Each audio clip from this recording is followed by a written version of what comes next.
Welcome aboard the Athletics Can't Wait Jets podcast, your nonstop shop for all things Jets with Tim McMaster, Zach Rosenblatt, and Marissa Dunn. Can't wait! The NFL offseason is here. The Chiefs are champs, second time in 4 years. The Jets continue to work to put the pieces in place to reach the top of that mountain eventually. I'm Tim McMaster along with Zach Rosenblatt and Marissa Dunn. Thanks for joining us on the Can't Wait podcast. It's been a couple of weeks, so it's good to be back. Yeah. Thanks for everybody for Forgot what you guys looked like. I know. There's been no Jets news. It's crazy. I know. No like emergency pods, nothing.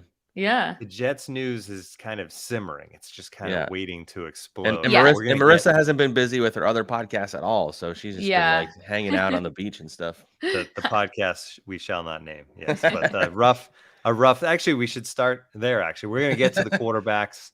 We're going to get to the Todd Downing hire, which has happened since we last spoke, and also we'll talk about cap casualties, possibilities, and the draft a little bit as well. But first, obviously, the Super Bowl. The Eagles, Marissa's second favorite podcast, Birds with Friends. Those guys, Bo and Zach, they went all the way to the end. And what a great game until the last 2 minutes where it just kind of like fizzled out. But with that, Zach is officially the champion of our picks for this season. So 4 years we've done picks on the Can't Wait podcast. Winner, and we've had 4 different winners. The 3 of us and that other guy, Connor. He won it once too. That other guy. But real quick, just Super Bowl thoughts from you guys. Zach, I mean, I didn't think the end really took away from the game because the drive got them in field goal range. They ended up getting the field goal. Yes, it cost us a chance to see whether or not Jalen Hurts could drive the Eagles down the field, but I think it was still a tremendous Super Bowl. Yeah. You know, for me, as someone who covered the Giants for 2 years, like seeing James Bradbury and Kadarius Toney be like the 2 big like takeaways from the game was like very like surreal, especially Toney. Yeah. Like just such a weird, as it always is with him, just like such a weird, you know, outcome for his season. Like he barely played in that game, which people seem to be like leaving that part out of it. Like the Chiefs didn't believe in him enough to like play him much that game, but they did to put him in position to score a touchdown and to have that like a crazy punt return. But yeah, it was a great game. You know, in the moment, I was like everybody else on Twitter. I like flipped out that they called that penalty at the end. Ultimately, it was a penalty. Like even James Bradbury has come out and said it. But yeah, it was a great game, and you just knew, like, even though the Eagles had that lead and it was such a high scoring game, and you just know Patrick Mahomes at this point, like he's never out of any game, and so I don't think anybody. I'm in a lot of like Eagles fan group chats just because everybody from where I'm from is Eagles fans, so they were all like live reacting and stuff. But I don't think anybody sat there at halftime. I forget what the score was and thought like the Eagles are for sure winning. 24-14. Yeah, 24-14, and then they scored again. I feel like after halftime or something like that. But yeah, it was an entertaining game. It was what I thought it would be, and Jalen Hurts was awesome. I mean, it's pretty hard to lose when you score 4 touchdowns and don't throw any picks. But the defense. The Eagles defense was not like they were outcoached by Andy Reid and Bieniemy, and you know you heard a lot of the stories about, you know, they saw something that the Eagles had been falling for all season and they like just kept hitting that on them, and I think that's what the Toney touchdown was, or the Sky Moore one, I can't remember, but those are both kind of the same play, right? With like a little bit of motion and exactly losing the defensive back. Exactly, but yeah, it was an entertaining game, and those are both teams that, you know, teams like the Jets who are trying to get to the top of the mountain should really like, you know, model themselves after in terms of how you build a roster, your coaching staff, all that stuff. You know, I mean, Joe Douglas comes from the Howie Roseman tree, and I think he has used a lot of those lessons. But I think just the way Howie built that roster, the way the Chiefs did too. I mean, it's easy to build the way Chiefs did almost because you have Patrick Mahomes. So if you have that guy, then everything around it is fine. But the way Howie Roseman built up that roster, went all in on that year, and I think there's a lot of lessons to be learned for the Jets. Well, we even talked about this on Prospects to Pros yesterday. The Chiefs 2022 draft class, Isaiah Pacheco, New Jersey guy, was a 7th round pick and played such a pivotal role in the game. So the cornerbacks, the cornerbacks. And the Jets haven't been great at those late picks. Sky Moore, right, was last year too. 2nd round pick, I think. Yeah. So, I mean, they had a lot of young guys playing such a big role in the game. And obviously, Patrick Mahomes is Patrick Mahomes, but, Yeah. um, Yeah, because you that know, well, But that's when how you're you fill out paying your roster. Patrick Mahomes what you're Yeah. paying Patrick exactly. Mahomes, You need to Well, that's hit how you on fill out those the guys. roster. Yeah. Yeah. Well, that's why the Jets are running into the trap that teams like the Giants and other teams have in the past, where Zach Wilson wound up not being good, which doesn't help either, but you wasted a rookie contract. The Jets went all in on spending money the last 2 years, and they got to a point last year where you felt like they had a really good roster, but they still didn't have the quarterback. But you really have to capitalize on those years like the Eagles did. Like that's Yeah. how it is, because Jalen Hurts is about to get paid $40 million a year now or more. He's probably going to be have like 3 to 5 highest paid quarterbacks in the league now. And so they're not going to be able to the roster's not going to look the same because they're going to have to pay Jalen Hurts now. But and I don't know, we sit here now and the Jets are currently projected to be over the salary cap, and they're a team that doesn't have a quarterback. That's the worst possible combination of things that you could say. So, yeah, I don't know. You hope Joe Douglas learned a lot from his old boss. His job depends on it this year.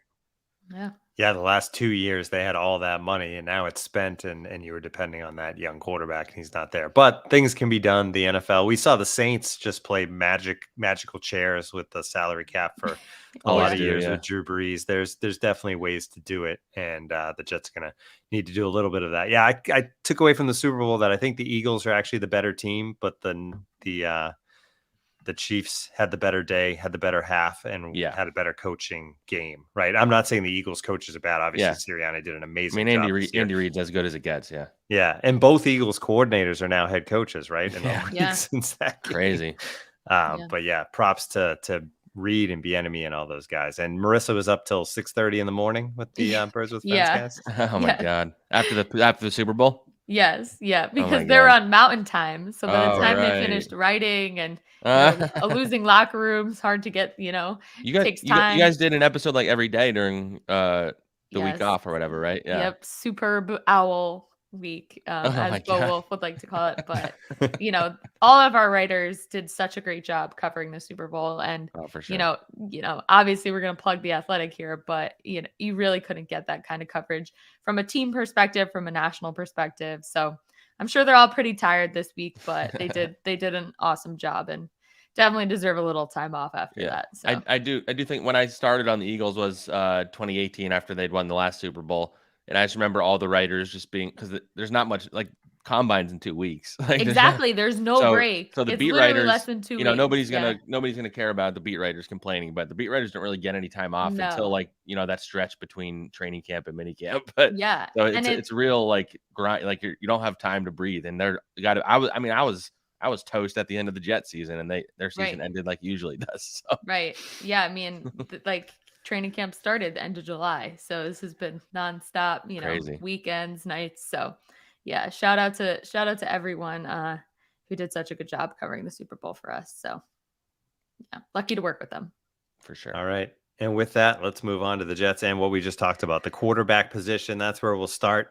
Derek Carr, officially a free agent, released yesterday by the Raiders after he refused to waive his no trade clause. Obviously, some animosity there between Carr and the team. Could have helped them out, could have gotten them some picks by kind of agreeing to get traded somewhere. But instead, he is a free agent, which makes things in some sense better for the Jets, right? Because they don't have to, if they go and get Carr and can convince him to come to New York, they don't have to spend draft capital. They have to spend money, and they have to convince him to join New York instead of a myriad of other teams. So let's start with him, Zach. What do you think the timing goes by here with Derek Carr?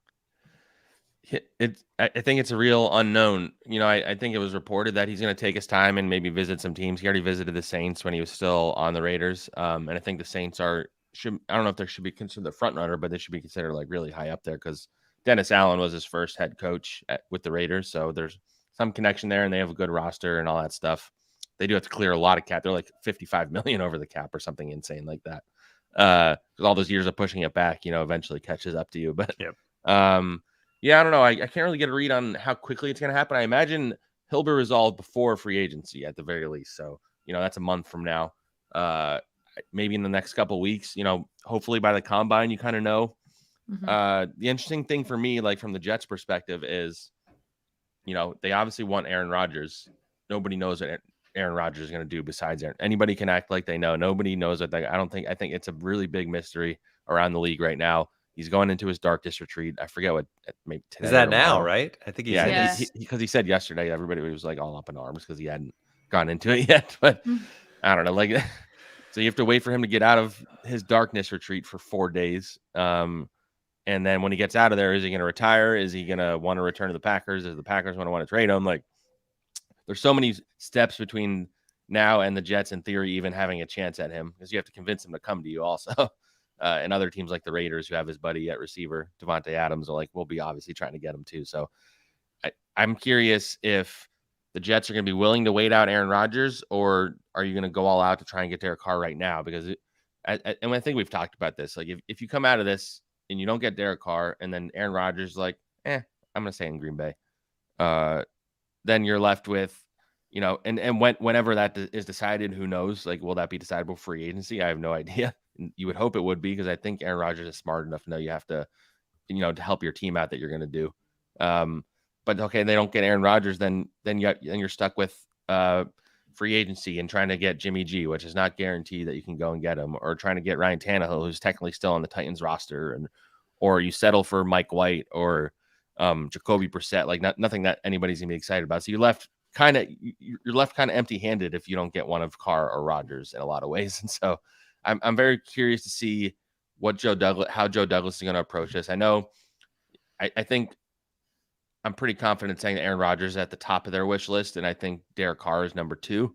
But the timing factor, like, how much is that ranking going to apply when you go for this? Like, it's a really tight rope Joe Douglas is going to have to walk, and a lot of people's jobs depend on him making the right decision. Like, the coaching staff has their priorities, and I know there's a lot of these coaches have been researching all these quarterbacks. I heard from somebody in the building that they have like as many as like 19 quarterbacks on the list that they're like studying to see how they would fit here. Like, and that includes names that, like the obvious ones, like we just mentioned, includes ones that, may or may not be available, like a Matthew Stafford.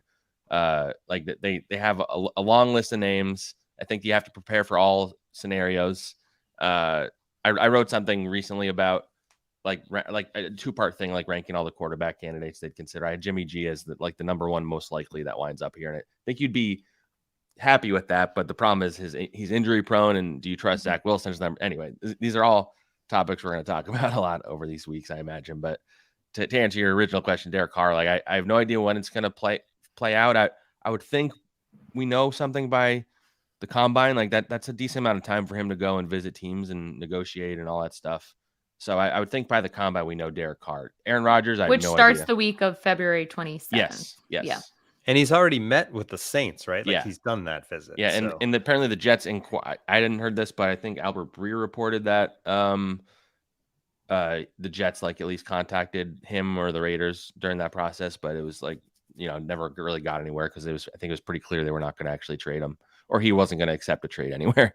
And the thing is, and I know a lot of fans are pretty anti Derek Carr, but I think ultimately you have to they need to get the best possible quarterback. Whether he's the long-term solution, I don't think he needs to be. You can sign him for a 3-year deal where it's only guaranteed for 2 years or whatever it is, and pay him a bunch. And you either draft somebody this year, or you draft somebody next year to develop as your long-term guy. But they need this is a coaching staff and a GM that needs to win right now. And you're not gonna make it to the playoffs unless you get one of these guys that are proven that they can be a starting quarterback in the league. And I think Mike White is a capable player, but I don't know if you can fall back on that if you strike out with all these guys. So there's a lot of pressure on them to get Carr or Rodgers, I think. And if they don't, you wind up with Jimmy G or Tannehill, that they'll spin it and they'll say this is who we wanted the whole time. And he's certainly more capable than what they had last year.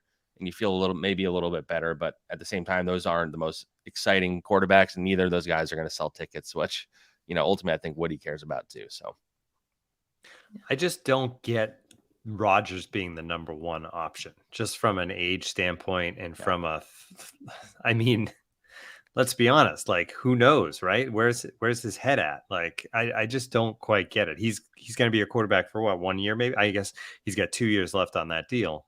but 2 years max, and then you're right back where you were. And what would it cost to get him? Yeah, plus draft picks. Plus it's the very. money. That's why I said there's so many steps between now and them even like getting him. Like, the idea is you bring the reason they want him is like, I think it's obvious. You know, he's Aaron Rodgers. He makes your team better, even if he's 39-year-old Aaron Rodgers. He's 39-year-old Aaron Rodgers, but even Aaron Rodgers on the decline. Like he had his worst season in years last year, and it's still better than anything the Jets had forever. Woody is tantalized by the idea of Rodgers jerseys and Rodgers all the tickets, and they can raise the prices more with they have Aaron Rodgers in there. I know fans are already upset that they started raising the prices already, and that's without a quarterback. So. And in theory, you could spin it as he can mentor Zach Wilson, like you can do all that stuff. But like you said, there's a lot of downside to Aaron Rodgers. Ultimately, the Jets, their focus is just getting the quarterback, and then you deal with the consequences later, kind of thing. But yeah, there's a lot of downside to Aaron. I think you probably have to draft a quarterback if you get Aaron Rodgers. I don't know if that means first or second round or whatever. Like you can't plan for Rodgers being here more than 2 years, and And the draft compensation part, like, can you guarantee he's here more than 1 year? Because if you're giving up a first round pick, you'd like to have that quarterback be there for more than, unless you're a team that's going to win the Super Bowl right now, which the Jets are not, as they are. They might believe that they have the ability to do that with him, but they're not going to win the Super Bowl if you just plug in Aaron Rodgers. So there's a lot between now and then, and that's why I've been more skeptical that it's a real possibility, because you're really banking on the most unknown commodity that maybe in the NFL in terms of like what he's thinking, because he's just a wild card. I mean, if you watch any of his interviews, Pat McAfee, I sometimes have to turn off, including yesterday, because I was told to listen in just in case he said anything. And he started talking about how some news is coming about Jeffrey Epstein or something. And I'm like, all right, I'm tuning out of this. And so there's a lot that comes with the Aaron Rodgers experience, things like a darkness retreat, things like, all the COVID stuff and the vaccine stuff and the things he says. And, he's going to be getting interviewed every week on McAfee, I'm sure, still. And so, and anytime he says something, it goes crazy. He always acts surprised when he says something and people go crazy about it. And I'm like, don't act surprised. Like, you knew everybody was going to flip out about your darkness retreat. Nobody that does a darkness retreat in the NFL. So he's a wild card in a lot of ways. He'd be fun to cover. In a lot of ways he wouldn't, but ultimately the Jets want him. Like, that's absolutely true, is what I can say. I'm just surprised that Joe Douglas would be wanting that headache, I guess, for lack of a better term. But yeah, but there's the talent. And from their perspective, they're like, it's worth the headache because we have a good quarterback. But and the similarities to the Brett Favre, when they went and got Brett Favre, is like pretty wild, because he was 39. He was getting replaced by a young quarterback. I think Jordan Love's the same age that Aaron Rodgers was, and coming to the Jets. Like it's too perfect, and it would probably, when Jets fans kind of expect the worst to happen, so you hope it wouldn't. But Aaron Rodgers is 39, so who knows? All right, so that's the quarterback situation. It'll slowly become clearer as we go, although depending on what direction they go, it could be hazy for a while. It could be like we're all in a darkness retreat for a little while before we figure this out. All right, we're going to talk about Todd Downing, the new passing game coordinator, cap casualties, and the draft. But first, we have to take a quick break. Now, our next partner is a pretty cool product. Let's talk about Athletic Greens. If you're looking to get better gut health, more energy, and a stronger immune system in a really easy, natural way, you've got to check out Athletic Greens. I'm sure you'll all agree that most of us are not huge fans of having to take a bunch of pills or vitamins in the morning, but with Athletic Greens, you can get rid of all those extra vitamin bottles and finally get some room in your cabinet.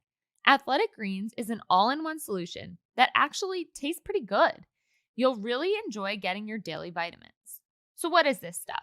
With one delicious scoop of Athletic Greens, you're absorbing 75 high-quality vitamins, minerals, whole food source superfoods, probiotics, and adaptogens to help you start your day the right way. This special blend of ingredients supports your gut health, your nervous system, your immune system, your energy, recovery, focus, and aging. All the things. Right now, it's time to reclaim your health and arm your immune system with convenient daily nutrition, especially heading into flu and cold season. It's just one scoop in a cup of water every day. That's it. No need for a million different pills and supplements to look out for your health. To make it easy, Athletic Greens is going to give you a free 1-year supply of immune-supporting vitamin D and 5 free travel packs with your first purchase. All you have to do is visit athleticgreens.com/NFL. Again, That's athleticgreens.com/NFL to take ownership over your health and pick up the ultimate daily nutritional insurance. All right, we're rolling along with the coaching staff. Obviously, we talked about the new offensive coordinator last episode, but now the secondary hire that the Jets had made clear was coming is Todd Downing, hired as the passing game coordinator. Like Keith Carter, who's the run game coordinator, Downing also comes from the Titans. As far as the quarterbacks, you mentioned this in your story, Zach, but he obviously has been coaching Ryan Tannehill the last couple of years as the OC in Tennessee. He worked with Derek Carr back 2015 to 2017. But what is expected from Todd Downing as far as this role? How much does it have to do with Zach Wilson as well and helping develop a quarterback? I believe I mentioned Todd Downing as like when we were trying to come up with names for like possible senior assistants or whatever. I believe I mentioned him a while back on here. Not to take credit or anything, because I'm sure I've been wrong many. I should have pulled the clip. yeah, exactly. Nailed it. On the rare occasions I'm right, I need credit for it. But yeah, I don't think they're making any decisions factoring in Zach, is what I would say. I think that's kind of where it's at. I heard something about how there were some like candidates they had interviewed that like for the offensive coordinator job that were, I don't know if worried is the right word, but like concerned that they were going to be expected to fix Zach Wilson. Like that was like a concern that some of these guys had. But Todd Downing, I saw it's been an interesting reaction. I mean, I guess we have to mention that he did get arrested for DUI last year. Yeah. And I'm sure that factored into him getting fired at the end of the season. Clearly the Jets did their research into that and were comfortable with what they found. The Jets, the Titans passing offense ranked last, I think, in most categories last year. I think it is important to remember that Tannehill got hurt. They're playing Malik Willis, who they were scared to even throw the ball with. Like there were multiple weeks where they threw it like 5 times. And when it wasn't him, it was Josh Dobbs, who they signed off the street. The receivers, they traded AJ Brown, replaced him with a rookie in Treylon Burks, who got hurt for most of the year. So the receiver group was pretty poor. Their offensive line, and they're a super run-heavy team to begin with. And they're a run-heavy team to begin with. So, so I get why people are concerned with like the rankings from like last year, but I don't think paints the full picture. I think Downing does deserve a lot of credit for helping rejuvenate Ryan Tannehill, because if you remember, he wasn't a failure in Miami, but he was kind of a disappointment. And he gets to Tennessee, he's the backup behind Mariota. Mariota gets hurt. Tannehill comes in. He has this like rejuvenation. And that's why he's making as much money as he is now. And Downing was the offensive coordinator for that. He was Derek Carr's quarterback coach and offensive coordinator in I guess Oakland for a few years. They're clearly, you can kind of see where they're going with this offense a little bit. Hackett, he has a relationship with Downing, which I think is part of it. But you bring in Downing to be the pass game coordinator. You have Keith Carter being the run game coordinator and the offensive line coach. They've talked a lot about how they want to be a run heavy team. I think they're trying to, adapt a lot of that scheme to that. And Nathaniel Hackett runs a pretty similar scheme to what LaFleur did in terms of the running concepts. And, I think you can see a scenario where they're almost preparing for the prospect that they do have to run the ball a lot because maybe they didn't get the quarterback that they wanted or whatever. And the fact that they are so focused on these coaches that have like a running offense background is interesting.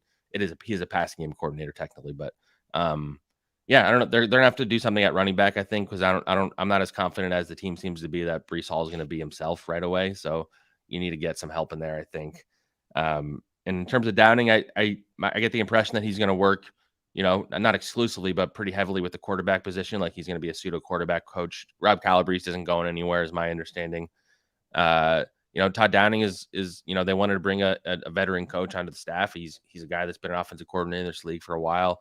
So you see where Robert Saleh's head at, even if, fans aren't particularly excited about this hire, but I think he can bring something to the table. And, the Titans aren't the worst team to be adapting. I know their passing game hasn't been that exciting. They've been run heavy, but I don't know. And maybe this brings Tannehill here. And if Tannehill's here, he knows this offense, I'm sure, pretty well.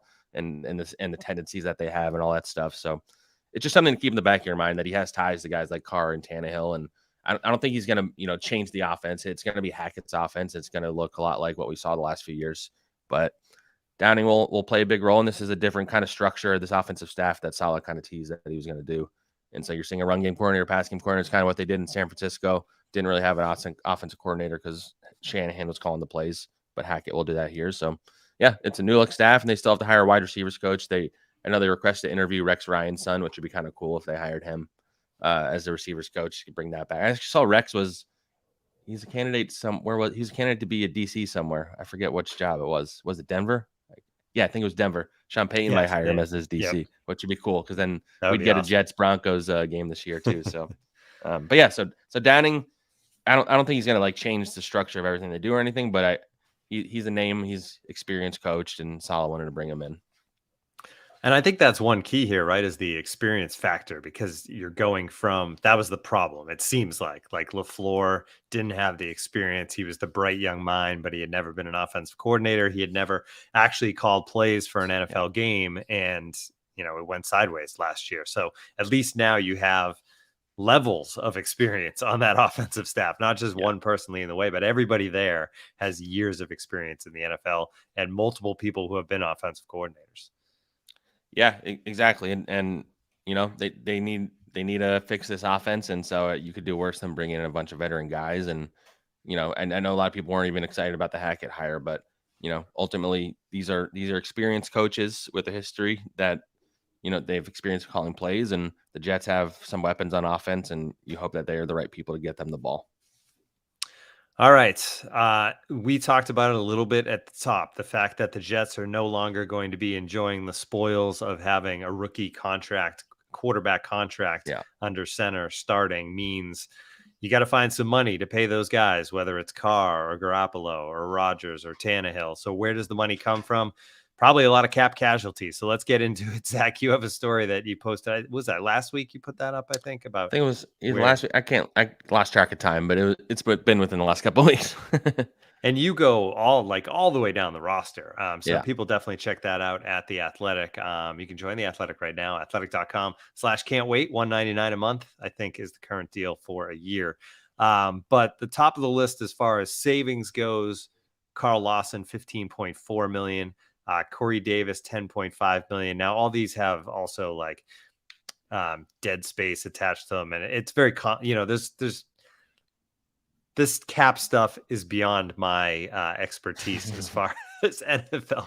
I think all of our expertise. But the big numbers. I always have to ask people for help. Yeah. Lawson 15.4, Davis 10.5, Jordan Whitehead 7.25, Mosley 6.57, Braxton Berrios $5 million. And then one that's interesting is Dwayne Brown, because if he was to retire and wait, you have in your article till after June 1st, they actually save a good amount of money on Dwayne Brown. So when you look at that, that's the top of the list. You went much deeper than that. How many of these guys do you think are gone versus figuring out a new deal for them to keep them around? Yeah, it's going to be a very interesting thing that Douglas is going to have to do. They don't have a lot of options in terms of restructuring. They're probably going to have to, I don't think they want to get rid of CJ Mosley. And right now he has an untenable $21 million cap hit. Like you just can't have that for any player, let alone like an aging linebacker. So I think they're going to try and restructure him, maybe try and get him to take a pay cut. I don't know if he'd be willing to, because he wasn't all pro and a Pro Bowler this last year, but you think they try and work that out. I don't think he's like a lock to come back, but I'd be surprised if they cut him at this stage. I'm pretty confident Corey Davis is going to be gone. He's been too injury prone, and the way that Douglas structured the Lawson and Davis contracts was so they could cut them this year without like really much dead cap penalty. So I'd say Davis is probably gone. I think he's a good player. Maybe if he would agree to a pay cut, I think he's a good fit for Hackett's offense, but it's hard to rely on him, and I don't think he's been good enough.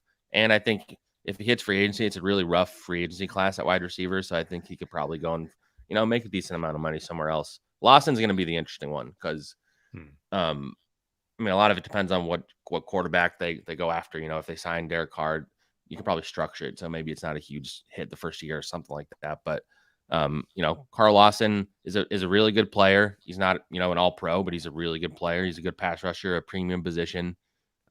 His cap hit is $15.7 million last year of his deal. You cut him, you save almost all of that. And if the Jets want to revamp their offensive line, if they want a new quarterback, if they want to get another receiver, like all this stuff, then it's hard for me to envision him being back. But I also it's not good to get into the habit of just like getting rid of good players. And they're in this spot because of their cap situation. Some of it's because of some of those contracts McCagnon signed, including the Mosley one. But Lawson is just going to be the most fascinating one. Maybe you can get some value for him in trade, but it's hard when teams know that you're going to cut a guy if you don't trade him.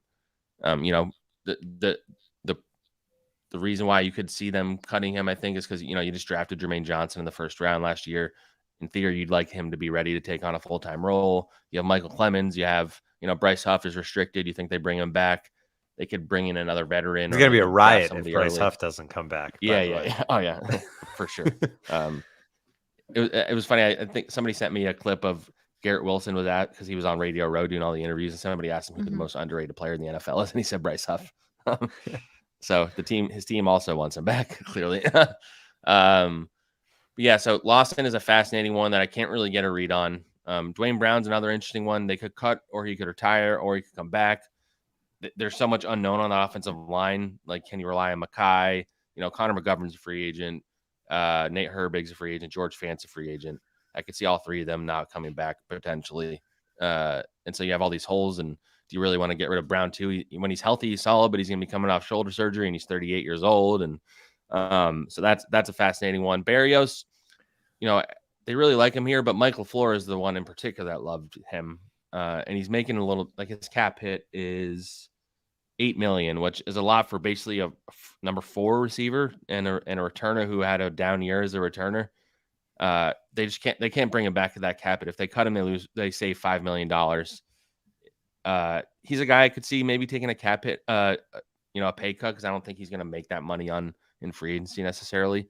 He'd probably have interest, but I don't see him getting paid like a starting wide receiver. So he's one if I was predicting, I would say gets cut, but I could see a pay cut type situation. And there's a couple like smaller scale ones. The NFL introduced this thing a couple of years ago.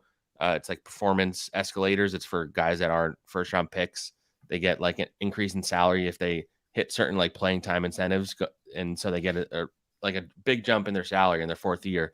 But what the problem is, what that's done is it's made teams want to cut these guys or ask them to take a pay cut, because you cut them and you save that money and you don't have any dead cap penalty. So guys like Ashton Davis, Braden Mann, who probably was on his way out anyway, and Bryce Hall, who I know they wanted to trade it last year, like that, they're all making almost $3 million, where they're only making like a little over $1 million, I think, before that.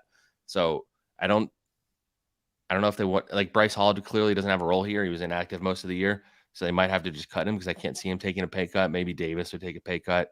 They probably cut Mann and get a better punter. That's a few million here, a few million there. And then if you really need to keep adding guys, you can like restructure John Franklin Myers and things like that. They don't have, but a lot of people I've gotten into arguments with people on Twitter who say like the cap isn't real. It's real because you have to cut these guys in order to save money. Like if it wasn't real, you'd be able to keep everybody all the time.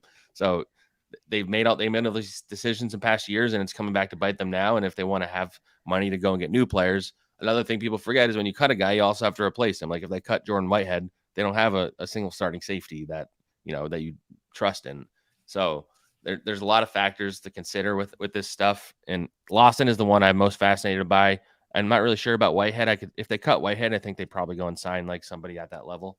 But Lawson is the one I just don't know. And I would probably keep him if I could, but I also understand you wanting to save $15 million. And that's why you have to continue to hit in the draft. And Yes. Obviously the Jets did last year. They didn't the year before, and they'll try again. This is a draft where they just have their picks. They don't have the slew of picks that they had a year ago and being able to move around and trade up and do what they did. So it's just a matter of nailing them. And with that, Dane Brugler's top 100 is out. His newest, his mock 2.0 also came out a couple weeks ago, I think. Yeah, and he gave them what he talked about on our pod, Brian Branch, because he had talked about him as a possibility. Yeah, the safety from Alabama. And they've raved about him. Yeah, and the big thing with Branch, it seems like, let's start there, is he's a safety, right? You're picking 13. Do you want to take a safety 13? Yep. But he's also, according to Dane, right, like one of the very best defensive players in this draft. He just plays safety. But if he's a game-changing safety, it's probably worth it. It also fits a need. So he's definitely interesting. Do you think Joe Douglas goes safety at 13 when there's probably some, and we're going to get to these linemen who could be available? Well, I think that's the factor there, because if Broderick Jones, Peter Skoronski, and Paris Johnson are all off the board if they stay at 13, then you could see, I think then I think you could defend picking Branch. If you're picking him over one of those offensive linemen when you have no clear solutions right now as to like who's your guy at tackle or whatever, like I don't know if I see it necessarily, but also like the appeal of getting a safety like that and having him on a rookie contract, if he's a Pro Bowl caliber guy for 4 or 5 years, like that's definitely appealing. And, then Jordan Whitehead can be a solid guy next to him, or you can cut Jordan Whitehead and fill that in with another veteran who's cheaper or something like that. It's not till the end of April, so you'd probably have to decide on Whitehead between now and then, obviously. But I don't know. 13 is definitely, I think, most would say is a little high for a safety, unless you think a guy is going to be like a superstar. Like then I think it's defensible. But based on I covered the Eagles. Howie Roseman is someone who's not going to draft a safety that early or a linebacker, and Joe Douglas was there for a long time. I think he's more likely to focus on the trenches. Whether they could certainly look at defensive tackle. I don't see them drafting a linebacker early. I guess I could see a scenario if there's like a receiver they love, but I don't know if I see them doing another receiver that early again. So it ultimately comes down to, I think, offensive line, defensive line, maybe Branch would be my guess. Or you mentioned, there's the other scenario where they go after a quarterback. Yeah, we're gonna get to that too. But Skoronski, Dane has number 4. He's the number 1 O lineman. Really Paris Johnson, number 9, and Broderick Jones, number 12. Which you would think there's a chance that one of those guys slips down, depending on where the quarterbacks go and if anybody moves up. And I just have this weird feeling that like somebody's gonna take a crazy shot on Anthony Richardson. Totally. He's better not be the Jets because of what they've gone through, but like I don't know. There's just the tools are crazy, and he has these. Yeah. There's a few plays, like if you search him on Twitter, right? There's a few ridiculous plays he made at Florida, but overall, he hasn't done it in games. But he is, he's raw. And I've also, people say like, oh, could he be like Josh Allen, where 2 years later you're thinking, everybody's oh my God, how did that Allen, guy go then? Yeah. So as far as quarterbacks go, if they go that route, which seems crazy after Darnold and Wilson, I don't think they would bother with worrying about Bryce Young, right? Who's going to go in the top couple picks. Yeah. So then there's Stroud. Is it Will Levis or it's Levis, right? Levis. So, yeah. Yep. Levis, yeah. And Anthony Richardson are kind of the next 3. And I would say there's a chance one of those guys is there at 13. What do you think the fan base does if the Jets take a quarterback at 13? I feel like it might be split, to be honest. I think it'll be like outrage, and then there might be a percentage that are like, we need the young quarterback. Yeah, I can't imagine the fan base would react. I mean, especially if like we will know about these veterans by the draft. Exactly. Correct? Yeah. Right. So if they haven't, landed anyone, then maybe there's more optimism about it. I don't know. Well, what I would say is if they did get Aaron Rodgers, like I wouldn't rule out the possibility of them drafting 1 too, honestly. And Tim, that's questions you don't want the answers to. Taylor Delgado. I don't think the fan base would react kindly. I don't know if there's a scenario where they would like it necessarily, unless like we mentioned, maybe they get a Jacoby Brissett and then you draft Will Levis or whatever. Or CJ Stroud seems like he's the most pro ready of these guys, not including Bryce Young. Richardson, like you said, is just the tantalizing. He's the guy that, especially now everybody's talking about how you need a guy who's mobile. He's like that guy out of this group. Will Levis is the one that I think he's gonna wow a lot of people in like his pro day stuff. And I think the Jets fell into a bad trap last time. They fell in love with somebody because of their pro day tape.